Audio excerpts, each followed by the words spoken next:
On a lighter note now, let me ask you a million-dollar question. Do you like your boss? Does he or she understand your needs? Are they emotionally intelligent? It's high time we all start asking these questions. The pandemic led to the great resignation, scores of young people leaving the workforce. Now we are talking about quiet quitting, doing the bare minimum at work. What has sparked this great dissatisfaction with work?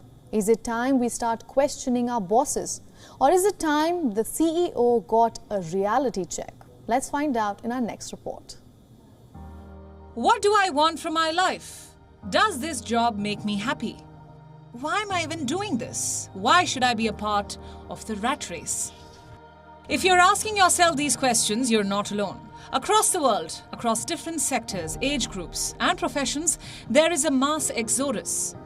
Young people are opting to leave the workforce, while some join the great resignation wave fueled by the pandemic, where lockdowns force them to rejig their priorities. Others are part of the quiet quitting bandwagon, where they're simply choosing to do the bare minimum at work. Here are some numbers. According to the Pew Research Center, in 2021, 37% of young adults left their jobs. Another 2021 report found that 54% of Gen Z workers could be considering handing in their resignation.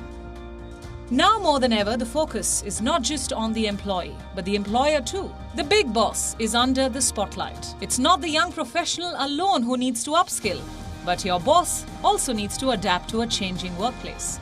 They need to learn the art of being vulnerable, being more receptive to their employees' needs. Not just a good leader and delegator, but also emotionally intelligent and in sync with the needs of his or her team. According to a LinkedIn survey of around 23,000 workers, employees want bosses who show empathy and compassion in the workplace.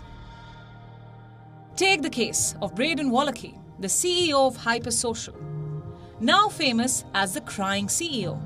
He faced the ire of an entire generation of young professionals when he sobbed on camera after firing his own employees, saying that the act had taken an emotional toll on him. He was mocked for playing victim and for being tone deaf.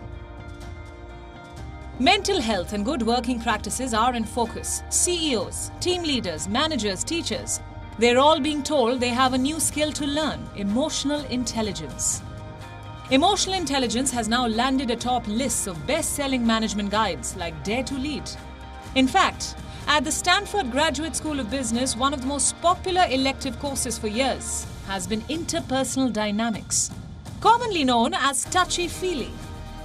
If Gen Z is teaching everyone the art of saying no, then their bosses need to learn how to cope with a generation which is not afraid of email ultimatums. Experts say that it won't be useful for bosses to leave their feelings in the parking lot. Instead, be more open with your teammates. Be more flexible with working hours and working locations. Prioritize mental health and a healthy work environment. Else, you'll have a not-so-quiet exit on your hands. Bureau Report, WION World is One.